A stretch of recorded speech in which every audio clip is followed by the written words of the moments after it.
비대면으로 봤을 때도 항상 반가웠지만 이렇게 대면으로 보니까 너무나도 더 반가운 것 같고, 참 이렇게 계속 대면에서 봤으면 좋겠다는 개인적인 생각은 있어요. 솔직히 여러분과 더 소통하고 싶고 얼굴을 보면서 말씀을 하는 게 전 너무 은혜되고 감사하거든요. 그리고 여러분은 안 계시고 교사님들만 계실 땐 분명히 메시지의 대상은 여러분인데 제 눈에 보이는 건 교사님들밖에 안 계시다 보니까 가끔가다 이게 교사님한테 내가 메시지를 전달을 하는 건지 아니면 여러분들 향해서 하는 건지 이렇게 헷갈릴 만큼 그런 때도 있었습니다만, 아무튼 이렇게 나와서 여러분들이 예배 이렇게 함께 드리는 게 전 정말 너무나도 감사하고, 또 지난주에는 왔지만 오늘은 개인 사정으로 못 오신 분들에게도 동일한 하나님의 은혜가 꼭 임하기를 바라는 마음이면서, 지난주의 말씀의 연장선이죠. 미리 누린 초대교회.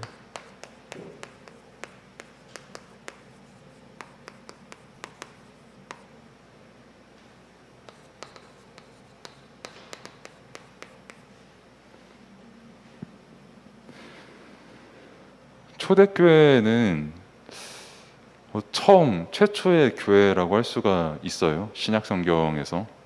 그러니까 지금 우리가 이렇게 예배를 드리고 이렇게 모여서 함께 말씀을 받고 또 하나님께 찬양과 영광을 돌리고 또 여러분들끼리 서로 말씀 안에서 포럼도 하고 서로 안부도 묻고 함께 서로를 위해서 기도하고 전도와 선교를 위해서 기도하는 이런 교회의 형태의 응답을 받은 게 바로 초대교회였어요. 그러면은 이 초대교회를 볼 때 우리가 딱 하나 알아야 되는 게 뭐냐면 교회의 본질이에요. 여러분들이 교회는 계속 다닐 수가 있어요.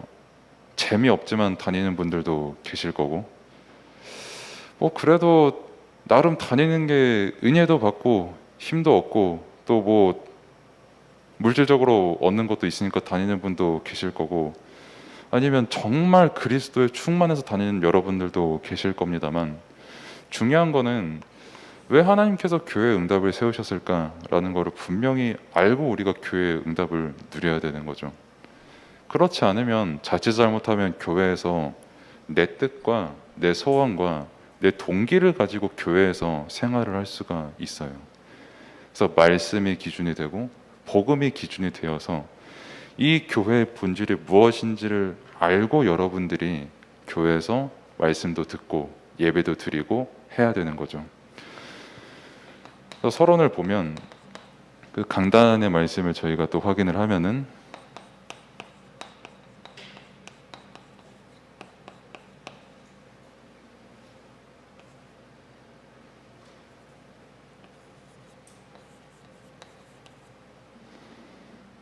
죄송합니다.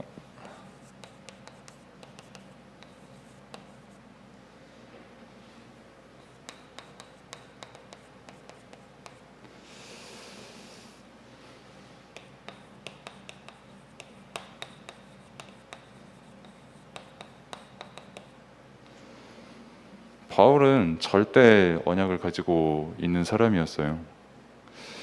절대라는 말은 여러분들이 잘 아는 대로 그 상대의 반대말이라고 할 수 있으면서도 또 말 그대로 절대값이라는 게 있잖아요. 어떤 그 값의 최대치라고도 할 수 있는 거고, 아니면은 비교 대상이 없는 정말 유일하고 완전한 것을 저희가 절대라고 하잖아요. 유일한 거. 그러면은 절대는 그런 의미이고, 그럼 언약은 뭘 의미하냐면, 여러분들이 말씀을 들으면서 언약에 대해서 좀 과장을 보태면 10,000번은 넘게 들었을 거예요. 너희들은 언약의 자녀다, 언약의 백성이다, 언약 성취되어야 된다, 언약 붙잡아라, 언약의 흐름 속에 너희가 있다라고 하는데, 그럼 도대체 그 언약이 뭐냐는 거죠. 뭐냐라고 했을 때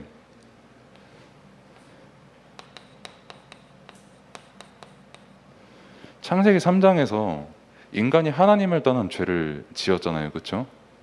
분명히 에덴 동산에 있는 모든 것을 다 먹고 마시고 하되 그 동산 중앙에 있는 선악과 그 남은 열매는 먹지 말라고 했는데 그 언약을, 그 약속을 어김으로써 인간이 하나님을 떠났잖아요. 그 죄를 지었잖아요. 근데 그 하나님을 떠난 사람에게 바로 메시아 언약을 주십니다. 그리스도의 언약을요. 이게 바로 언약인 거예요. 하나님을 떠난 인간에게 그리스도를 약속하셨고 그리스도를 실제로 보내시고 그 약속을 성취시켰다라는 것을 언약이라고 하는 거예요. 그래서 이건 곧 복음이라고 할 수가 있는 거죠. 하나님의 약속하신 것, 그리고 하나님의 약속이 이루어진 것, 그리고 그 약속의 내용이 바로 그리스도를 보내시고 우리가 그 그리스도를 믿음으로 말미암아 구원을 얻게 하시고 우리뿐만이 아니라 구원받을 저 모든 사람들에게 이 복음이 전파되어서 그 사람들이 구원을 얻는 게 바로 언약이고 언약 성취의 흐름이에요. 이 언약 안에서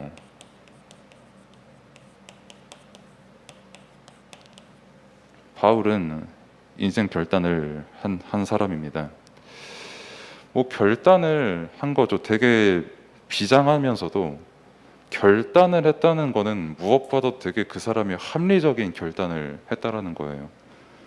다른 것과 비교해 봤을 때, 그러니까 특히 바울 같은 경우는 굉장히 엘리트였잖아요. 뭐 학벌 좋지, 뭐 재산도 사실 많이 가질 수 있었던 그런 사람이었지. 뭐 소위 말해 수저도 되게 좋았고요. 여러 가지 뭐 직분도 사실 뭐 국회의원직까지 했던 그런 사람이었으니까 세상에 가질 거 다 가진 사람이 합리적으로 결단을 한 게 이 언약 안에서 결단을 한 거였거든요. 그리고 그렇기 때문에 그 사람은 그 누구보다도 은혜를 강조했던 사람이에요. 스스로 내가 결단 내리고 스스로 내가 생각하고 사고해서 또 내가 되게 똑똑해지고 내가 무언가를 체험을 해서 내가 결단을 하게 됐다. 내가 생각해 보니까 정말 복음이 맞고 언약이 맞다. 이게 아니라 그 모든 과정 속이 하나님의 은혜 안에서 일어난 과정들이었다라고 바울은 고백한 거예요. 이게 우리가 가장 핵심적으로 붙잡아야 될 내용이라는 겁니다. 또 하나님께서는 그것이 은혜인 걸 아는 사람을 전도자로 사용하시는 거예요. 그냥 뭐 단순히 내가 조금 노력하고 열심히 살았더니 뭐 언약이 성취되더라 라고 말할 수도 있고 그게 은혜일 수도 있겠지만 근본적으로 정말 복음을 체험한 사람은요, 그러니까 인간이 하나님을 떠나고 죄인이 되는데 하나님께서 전적으로 은혜를 베푸셔서 그리스도를 보내시고 그 그리스도를 믿게 하신 그 은혜를 아는 사람은 은혜를 강조할 수밖에 없게 되는 거예요. 또 그 안에서 인생을 결단을 할 수밖에 없는 거예요. 왜? 더 이상 가치관이 세상 사람들이 말하는 그 가치관이 아니거든요. 그래서 뭐 여러분들이 이 말씀을 듣다 보면은 아이 뭐 가치관이라고 하는데 뭐 은혜라고 하는데 뭐 복음이라고 하는데 뭐 난 다 알아. 진짜 내가 뭐 어릴 때부터 들었어라고 말씀할 수 있지만 막상 여기 나와가지고 정말 이 복음에 대해 뚜렷하게 오류 없이 5분 이상 증거해 보십시오라고 하면은 되게 조용해지고 겸손해질 확률이 되게 높아요. 또 그리고 반대로 나는 이 복음을 듣고 또 듣는데 이해 못하는 빡대가리입니다라고 스스로 비판을 하고 나를 까내릴 수 있지만 그렇기 때문에 하나님의 은혜가 더 감사한 거예요. 그걸 깨닫게 하시는.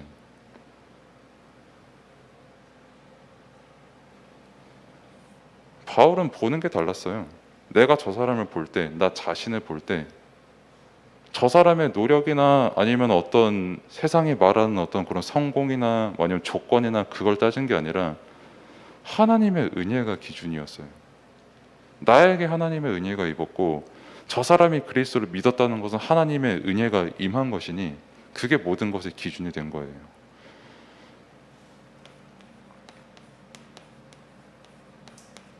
이 하나님의 은혜를 아는 사도 바울이었고 그래서 자신이 이방인의 사도로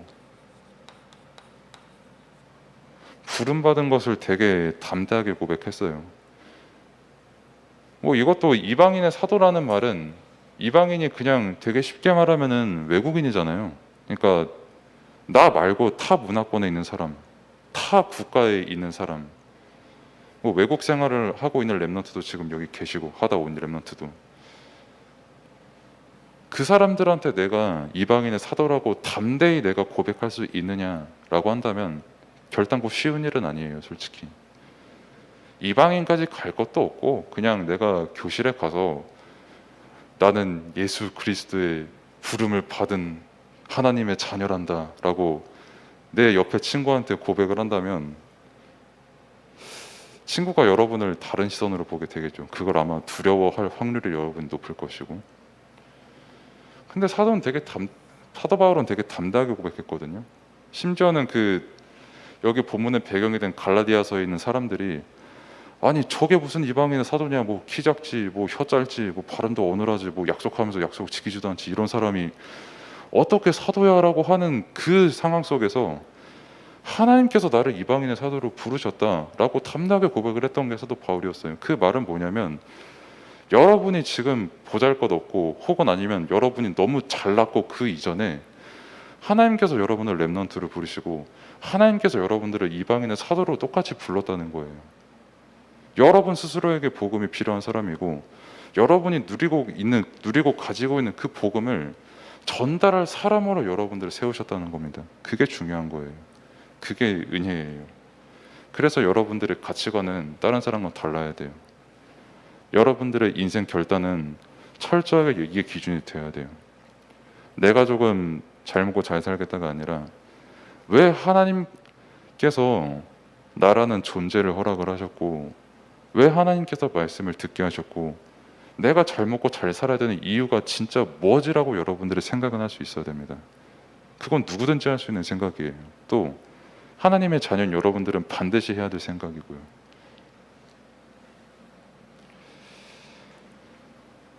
그래서 바울은 뭘 잘 알았냐면 현장을 정말 잘 알았어요. 사도행전을 쭉 보면은 알겠지만 어느 현장을 가든 바울이 거의 세계 여행을 했거든요. 뭐 로마도 가고 뭐 여기 나온 뭐 갈라디아도 가고 뭐 그리스도 가고 뭐 아프리카 뭐 이집트 쭉 다 돌아다니면서 그 현장을 본 거예요. 어느 현장을 가든 그 지역에 존재하는 우상 현장이 무엇인지 정확하게 봤고요. 어느 현장을 가든 그 사람의 영적 상태는 복음이 아니고선 절대로 해결받을 수 없다는 걸 담대하게 전파했고요. 어느 현장을 가든 어느 종교를 보든 어느 문화를 보든 그걸 아주 정확하게 해석하고 그 사람의 배경이 무엇인지 알면서 바울의 결론은 항상 하나였어요. 복음 전달. 왜? 자신이 다 알거든요. 바울은 다국적을 가진 사람입니다. 국적이 하나가 아니에요. 이 사람은 두 개, 유대인이면서 동시에 로마인이에요. 뭐 이번에 뭐 이터널을 찍은 마동석 같은 분이 그런 케이스잖아요. 미국인이면서 동시에 누가 봐도 한국인이거든. 그분은 뭐 한국계 뭐 미국인 이게 아니라 그냥 국밥집 들어가는데 되게 돼지국밥 되게 잘 먹고 계실 그럴 비주얼이거든요. 근데 미국인이거든. 그런 사람처럼 바울도 유대인이면서 동시에 로마인이었거든요. 근데 자신이 유대인이든 로마인이든 뭐 헬라인이든 그리스 사람이건 아무 상관없이 그 사람에게 반드시 필요한 게 복음이라는 것을 바울은 알았던 거예요. 그거를 알고 어느 현장을 가도 그 현장에 존재하는 우상과 흑암과 저주 세력을 말함과 함께 자신의 복음을 담대하게 전파한 겁니다. 이게 여러분들이 가장 중요하게 갖고 있어야 될 내용이에요. 여러분들이 뭐 아무리 늦어도 여기 계신 분들은 지금 3년 후에는 다 대학 갈 사람들입니다. 굉장히 일단 세계화가 되는 거를 많이 체험을 할 거예요. 외국인도 보게 될 거고 외국 문화도 실제로 피부로 접하게 될 거고요. 사실상 여러분들이 이미 유튜브로 다 접하고 있기도 하고요. 뭐 인스타나 틱톡이나 이런 걸로. 뭐 보면 다 근본이 똑같거든요, 인간이. 뭐 세계적으로 유행하는 것도 요즘은 다 되게 통일성 있게 유행하는 경우가 굉장히 많잖아요. 되게 유명한 가수의 노래들이나 뭐 아니면은 뭐 오징어 게임 같은 경우 다 알잖아요. 오징어 게임. 그게 뭔지도 알고 그게 얼마만큼 유행을 하고 유명해졌는지도 여러분들이 저보다 더 잘 알걸요 아마. 유튜브 같은 거 봐봐요. 뭐 한국인, 미국인, 뭐 저 유럽에 사는 사람, 뭐 아프리카인, 뭐 터키 사람, 뭐 아니면 백인, 흑인, 너나 할 것 없이 그 오징어 게임 본 사람들의 리액션을 한번 검색해봐요. 다 똑같이 오 하면서 보는 사람들도 있고, 다 똑같이 울고, 다 똑같이 감격하고, 오 so sad 하면서 막 같이 슬퍼하고 하면서 그런 현장이에요.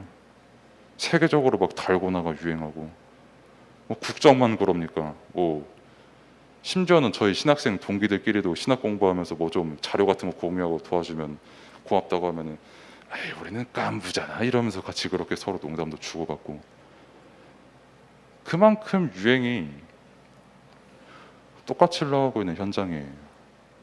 그 말은 뭐냐면 근본이 똑같다는 의미입니다. 바울은 이걸 알았던 사람이에요. 이방인의 사도로 부름 받았다라는 것은 그만큼 은혜를 받았음과 동시에 세계의 어느 현장을 가도 어느 것을 봐도 그것의 근본이 뭔지를 알았던 사람이에요. 그리고 이 바울의 실제 체험한 복음을 체험했던 교회가 바로 초대교회였는데,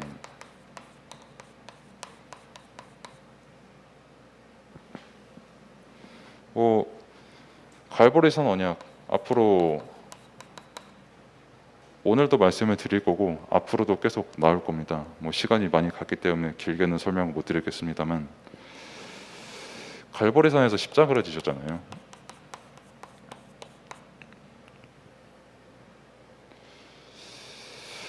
이 십자가 사건 이후에 지난주에 저희가 베드로를 봤죠. 그 베드로와 함께 12 제자들, 그리고 또한 70의 어떤 제자들과 함께 이렇게 모여서 120명이 모인 그런 교회가 초대교회였어요. 갈보리 산의 언약을 가지고. 아까 교사님들한테 이 부분에 대해서 좀 자세히 말씀을 드렸습니다만, 이게 여러분들한테 정리가 안 되면요 아무것도 안 됩니다. 여러분들이 이 시간 이후로 100만 가지의 메시지를 듣고 100만 시간의 메시지를 들어도요, 이거에 대해서 뚜렷하게 여러분의 결론 안 나면 아무 의미가 없어요. 반대로 말씀을 드리면 그 100만 시간의 의미는 여기서 찾을 수 있는 거예요. 하나님께서는 이걸 여러분들한테 깨닫게 하시기 위해서 이 모든 예배 시간을 허락을 하시는 거예요. 말씀과 십자가에서 다 이루셨거든요. 우리가 구원받아야 될 그 구원을 실제로 이루셨고, 부활하셨고, 사단을 완전히 이기셨고, 평생 죄질 수밖에 없는 우리의 죄를 완전히 해결하신 그 역사를 여기서 이루셨는데, 이거 없이 우리가 신앙생활을 한다면 본질을 놓치는 거예요. 아까 제가 처음에 교회의 본질 말씀드렸죠. 교회의 본질이 이거예요. 십자가 위에 세워진 교회예요. 모든 교회는 그리스도의 피값으로 말미암아 세워진 교회예요. 그래서 모든 교회의 주인은 우리가 아니라 그리스도가 주인 되신 거예요.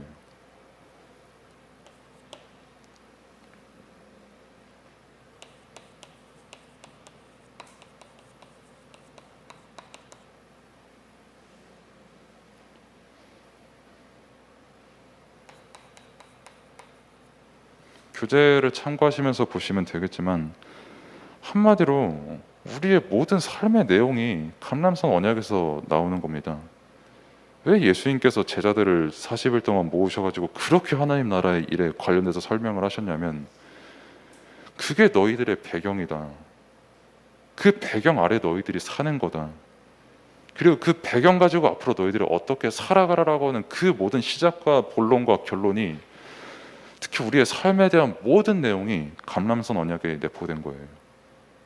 감람산 언약에서 우리의 삶을 주신 겁니다.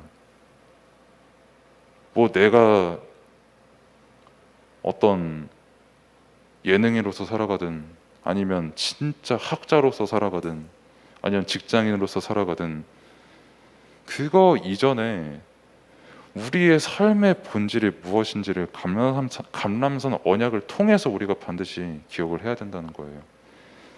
그리스도, 하나님의 나라, 성령 충만, 이게 우리의 삶의 모든 것이고 전부예요.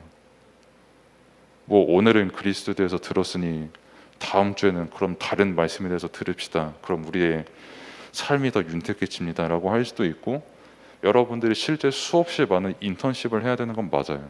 근데 그 모든 인턴십들이 이게 선행이 되지 않고 하나님의 나라가 선행이 되지 않으면 아무 소용없는 거예요. 절대 그걸로 근본과 가치관은 바뀌지 않습니다. 똑같이.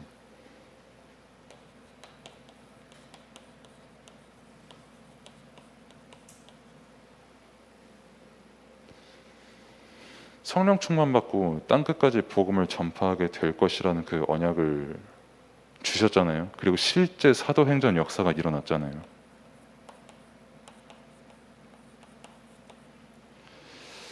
뭐 다음 주에는 이 부분에 대해서 조금 자세히 말씀을 드릴 시간이 있을지 모르겠습니다만, 간단하게 말해서 사도행전의 역사는 이 삶을 통해서 일어난 역사가 아니에요. 되게 이해하기 어려울 수 있겠지만 사도행전 역사는 구약 때부터 예언되는 응답의 성취의 현장이에요. 성경적으로. 그래서 착각하지 마셔야 될 게 뭐냐면, 이렇게 멀리 보지 말고 가까이서 봤을 때 여러분들이 선교 현장을 가잖아요. 그리고 여러분들이 선교 대상이 될 수도 있잖아요. 여러분들이 살면 살잖아요. 특히 외국인을 많이 접할 수 있는 현장에 갈 여러분도 계시잖아요. 분명히 여러분들 중엔. 근데 내가 가서 어쩌다가 선교가 이루어지는 게 아니라 그 구약 말씀 때 그 언약이 지금 나에게 성취된다라는 그 믿음이 있어야 되는 겁니다. 그게 언약의 흐름이라고 하는 거예요. 단순히 어떤 사건 중심적이나 어떤 이벤트성이 아니라 하나님께서 약속하신 일이 성취가 되는 거예요. 그렇기 때문에 우리의 가치관은 하나님의 은혜에 있는 겁니다. 내가 얼마만큼 잘하고 노력하고 깨달아가지고 저 사람이 구원받고 내가 구원받고 이게 아니라, 구약 때 하나님께서 이 언약을 주셨잖아요. 창세기 3장 15절의 언약. 이게 지금 현장까지 그대로 성취된다라는 그거를 사도 바울은 봤던 거예요. 그리고 지금 여러분들에게 하나님께서 보라고 말씀을 통해서 주시는 겁니다. 그래서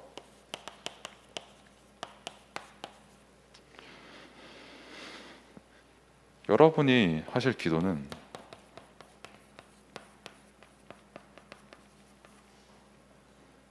복음에 집중하는 게 기도예요. 단순히 그냥 미간에 힘주고 갑자기 자세는 뭐 드래곤볼처럼 자세 잡고 으 하면서 막 집중하는 게 아니라,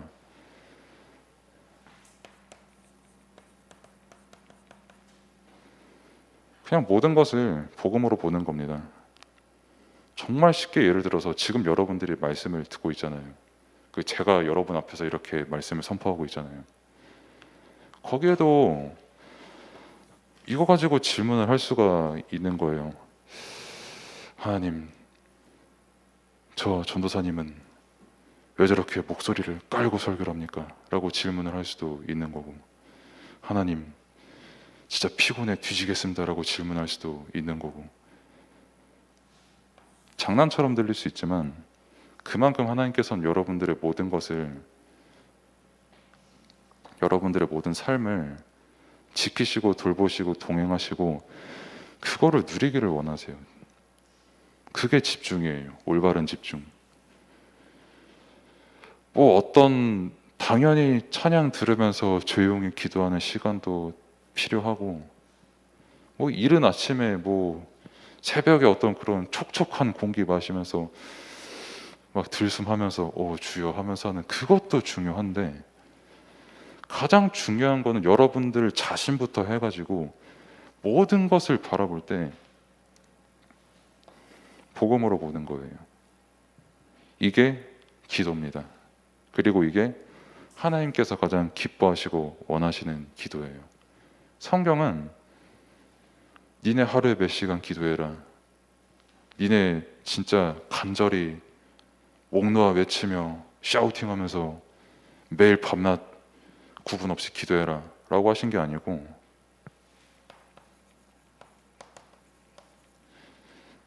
그리스도의 의를 구하라고 한 거예요. 그게 우리의 기도입니다. 여기서 우리의 정체성과 은혜와 말씀을 깨닫는 모든 게 다 나오는 거예요. 그리고 이 기도를 하는 자들이 모인 게 초대교회고요. 초대교회가 모여서 다른 기도 안 했습니다. 이거 기도했어요. 초대교회 사람들. 사도행전 1장 1절 3절 8절 하나님의 나라 임하는 거 기도했어요. 다른 거 기도 안 했습니다. 우리가 세계 복음을 해야 되니까 우리한테 뭐 어떤 특별한 힘을 주세요, 이거 기도한 게 아니에요. 하나님의 성취될 그 언약을 붙잡은 거예요. 그냥 그 현장에서. 근데 역사는 하나님께서 하신 겁니다. 성령이 임했잖아요, 그 사람들한테. 그래서 적어도 여러분들이 살아있는 한 하나님께서는 여러분들의 일평생의 인생에 있어서 이거를 여러분들에게 계속 각인시킬 겁니다. 평생. 그러면은 저는 그러면 그래도 조금 신학도 배우고 말씀도 많이 듣고 했으니 저는 이거 다음 단계에 있느냐? 모든 사람은 다 똑같아요. 모든 사람은 한순간도 복음이 각인이 되지 않으면 안 되는 그런 순간이 없어요. 언제 어느 때나 어느 시간표에 있든 내가 뭘 하고 있든지 간에 항상 이게 각인뿔이 체질되는 시간표 속에 있어야 되는 게 모든 영혼이고 모든 하나님의 자녀고 모든 렘넌트입니다. 그래서 들었던 복음은 다음 주에도 듣겠군, 오늘도 또 들었군, 에이 재미없다 하실 수도 있지만 생각해 보세요. 진짜 그렇게 이 복음의 가치가 없는가? 내가 정말 이 복음 다 깨달았는가? 그럼 복음과 다른 거를 비교했을 때 다른 게 그만큼 복음보다 위대한 가치가 있는가? 나를 이방인의 사도로 불렀다고 하셨다면 그 현장을 바라볼 때 무엇을 가지고 바라봐야 되는가? 그 현장의 근본은 무엇인가? 생각하시면서 말씀이 깨달아지는 은혜가 있기를 바랍니다. 기도하겠습니다.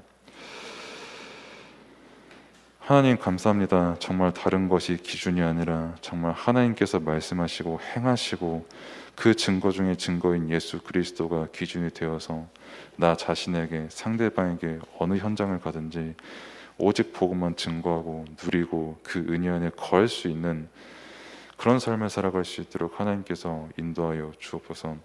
237 현장, 5천 종족 어느 현장이든지 오직 복음이 아니고선 절대 살아날 수가 없고 평생 죄와 저주와 흑암, 홍업, 흑암, 혼돈, 공허 아래 거할 수밖에 없는 그런 현장이오니 내 눈을 가지고 그 현장을 바라보면서 구분짓는 것이 아니라 정말 복음 안에서 근본을 바라보며 사도 바울과 같이 어느 현장을 가든 담대하게 복음을 전파할 수 있는 그 복음의 내용을 지금 이 순간 누릴 수 있도록 하나님께서 은혜를 베풀어 주옵소서. 예수 그리스도의 이름으로 기도드립니다. 아멘.